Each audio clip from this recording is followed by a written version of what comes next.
Wash room کا ماحول خوفناک حد تک گندا تھا۔ چھوٹے بچے کی نکر جوتوں پر گری ہوئی تھی اور وہ دونوں ہاتھ کمبوڈ میں ڈال کر پانی باہر فرش پر پھینک رہا تھا۔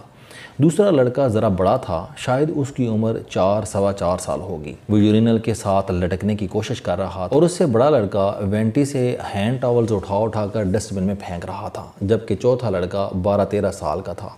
وہ حلیے سے ان کا ملازم لگتا تھا۔ وہ بار بار اپنے ہاتھ ڈرائرز کے نیچے رکھتا تھا، سینکتا تھا اور پھر شیشے کے سامنے کھڑے ہو کر انگلیوں سے بال بنانا شروع کر دیتا تھا۔ وہ اپنی چھاتی پھولا کر شیشے میں اپنی پرسنالٹی کا جائزہ بھی لیتا تھا اور اس دوران اس نے چھوٹے لڑکوں کی طرف منہ پھیر کر بھی نہیں دیکھا۔ میں 2 بار واش روم گیا، لیکن صورتحال دیکھ کر اپنے ارمان واپس لے کر باہر چلا گیا۔ تیسری بار برداشت نہ ہو سکا تو میں نے ملازم لڑکے کو ڈانٹ کر کہا، تم لوگ کیا کر رہے ہو؟ گند کیوں ڈال رہے ہو؟ فوراً واش روم خالی کرو۔ ملازم لڑکا ڈر گیا۔ اس نے تینوں لڑکوں کو اکٹھا کیا، چھوٹے لڑکے کی نکر اوپر کی اور انہیں لے کر باہر نکل گیا۔ میں نے دیکھا ملازم لڑکے نے تینوں بچوں کے ہاتھ تک دھلوانے کا تکلف نہیں کیا تھا۔ میں اپنا مسئلہ حل کر کے ڈائننگ ہال میں آیا تو وہاں کا منظر واش روم سے بھی زیادہ ہولناک تھا۔ وہ تینوں لڑکے اپنی فیملی کے ساتھ ڈائننگ ٹیبل پر کھانا تناول کر رہے تھے۔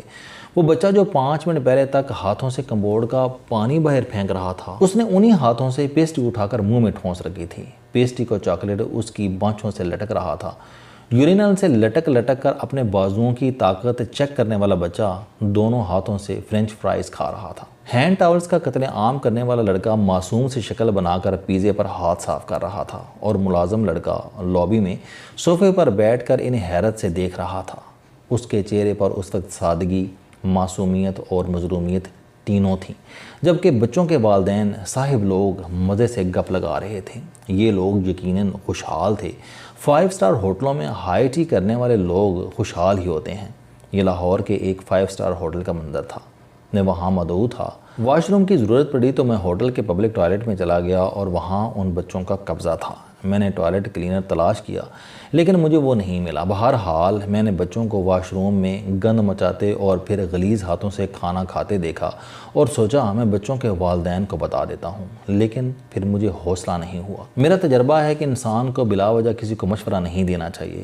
گوروں کی طرح صرف ناک کی سید میں زندگی گزاریں، یہ اچھی گزرتی ہے، لیکن سوچنے اور بات کرنے پر تو پابندی نہیں تھی۔ چنانچہ میں نے اپنے میزبان سے ڈسکس کرنا شروع کر دیا اور تھوڑی دیر بعد ہمارا موضوع گفتگو سیاسی افراتفری سے گھریلو ملازمین پر شفٹ ہو گیا۔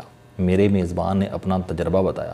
اس کا کہنا تھا کہ ہماری بیٹی پیدا ہوئی تو ہم نے 13 سال کی ایک لڑکی رکھ لی۔ وہ لڑکی گاؤں سے آئی تھی، والدین بٹا مزدور تھے۔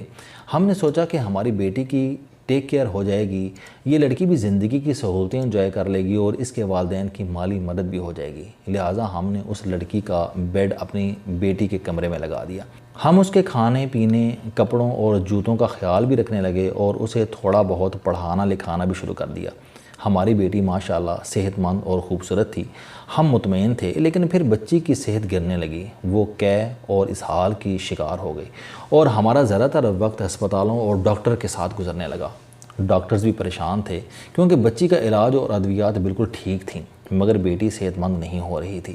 پھر ایک دن ایک میل چائلڈ اسپیشلسٹ ہمارے گھر آیا۔ اس نے بچی کا کمرہ اور اس کی کیئر ٹیکر کو دیکھا تو وہ سارا معاملہ سمجھ گیا۔ اس نے ہمیں بتایا کہ ہماری بچی کی ہائیجین کا خیال نہیں رکھا جا رہا ہے۔ وہ لڑکی بچی کے ہاتھ اور منہ صاف نہیں کرتی تھی۔ دوسرا، وہ خود بھی واش روم کے بعد صابن سے ہاتھ نہیں دھوتی۔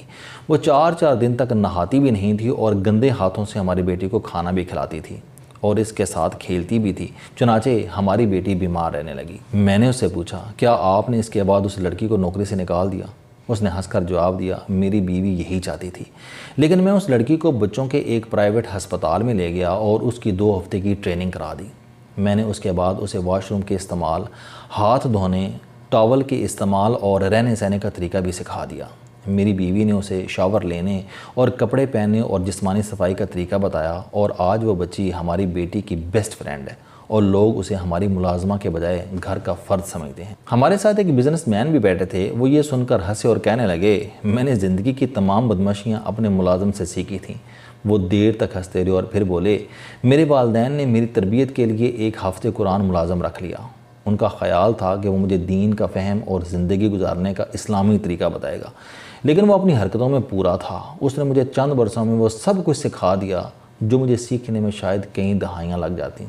ان کا کہنا تھا کہ میں نے زندگی کا پہلا سگریٹ 12 سال کی عمر میں پیا تھا اور مجھے وہ سگریٹ میرے کیئر ٹیکر نے لا کر دیا تھا اور اسے پینے کے بعد منہ اور کپڑوں سے اس کی بو دور کرنے کا طریقہ بھی بتایا تھا۔ وہ اس کے بعد دیر تک اپنے زنانہ مردانہ تربیت کا احوال بھی بتاتے رہے اور ہم حیرت سے وہ ساری داستان سنتے رہے۔ ہم اس بحث کے بعد اس نتیجے پر پہنچے کہ ہم انسان دوسرے انسانوں سے سیکھتے ہیں۔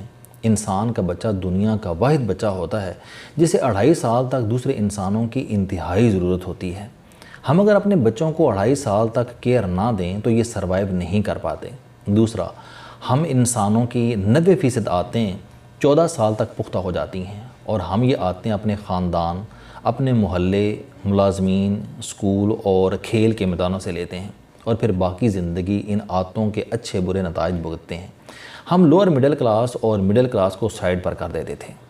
ان بیچاروں کے پاس ماحول بدلنے کے آپشنز کم ہوتے ہیں، لیکن اپر کلاس یا خوشحال لوگ جو غلطیاں کر رہے ہیں ان کی کوئی جسٹیفیکیشن نہیں۔ یہ لوگ اپنی چھوٹی بچیاں اور بچے ان لوگوں کے حوالے کر دیتے ہیں جو بیچارے صابن کی نعمت تک سے محروم ہوتے ہیں، جنہیں ناک اور منہ بھی صاف کرنا نہیں آتا۔ آپ کسی خوشحال گھر میں چلے جائیں، آپ کو وہاں خاتون خانہ یہ کہتی ملیں گی کہ ہم اپنی بیٹی یا بیٹے کے لیے کوئی لڑکا یا لڑکی تلاش کر رہے ہیں لیکن ہمیں نہیں مل رہا۔ اگر آپ کی نظر میں کوئی ہو تو پلیز ہمیں ضرور بتائیے گا۔ آپ کو یہ ڈیمانڈ ہر سطح پر ملے گی۔ ہم عموماً ایسی لڑکیوں اور لڑکوں کو فوقیت دیتے ہیں جو ہمیں معمولی معاوضے پر یا پھر کھانے اور کپڑوں کے عوض مل جائیں، اور یہ لڑکے بعد ازاں ہمارے بچوں کی اولین تربیت گاہ ہوتے ہیں۔ چنانچہ پھر اس کا نتیجہ وہی نکلتا ہے جو ہم روز دیکھتے ہیں۔ میں غریب بچوں اور بچیوں کی ملازمت کے خلاف نہیں ہوں۔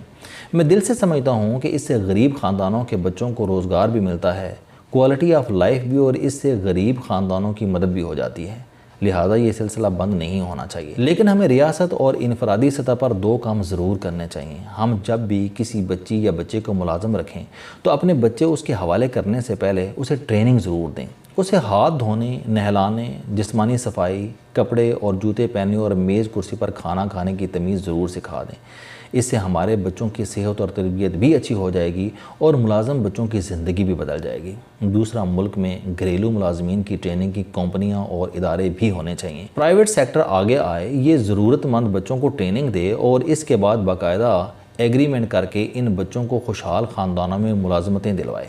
اس سے یہ بچے گھریلو تشدد اور مالکان کے بچے بری عادتوں سے بچ جائیں گے اور معاشرے میں نوکریوں کا نیا سلسلہ بھی شروع ہو جائے گا۔ کیا یہ زیادتی نہیں کہ ہم اپنے بچوں کو 5 اسٹار ہوٹل میں لے جاتے ہیں لیکن ہم انہیں واش روم کے لیے ان لوگوں کے حوالے کر دیتے ہیں جو انہیں کمبوڈ میں ہاتھ ڈالنے سے بھی نہیں روکتے؟ چنانچہ میرا مشورہ ہے کہ اللہ تعالیٰ نے اگر آپ کو اولاد کی نعمت سے نواز رکھا ہے تو پھر آپ اپنے بچوں کو ملازم بچوں سے بچائیں، یہ انہیں تباہ کر رہے ہیں۔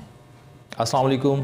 آپ اسٹوڈنٹ ہیں، کوئی جاب کرتے ہیں، کاروبار کرتے ہیں، یا پھر آپ گھریلو زندگی گزار رہے ہیں۔ اگر آپ اپنی زندگی کو بدلنا چاہتے ہیں تو اس چینل علم دوستی پر آپ زندگی میں کامیابی کے لیے جاوید چوہری صاحب کے موٹیویشنل، سوشل، سیلف ڈسکوری سے ریلیٹڈ اور صحت سے متعلق بے شمار کالم سن سکتے ہیں۔ میرا دعویٰ ہے کہ یہ چینل آپ کی زندگی بدل دے گا۔ اس چینل کا مقصد اچھی باتیں معاشرے میں پھیلانا ہے اور اچھی بات کو دوسروں تک پہنچانا صدقہ جاریہ ہے۔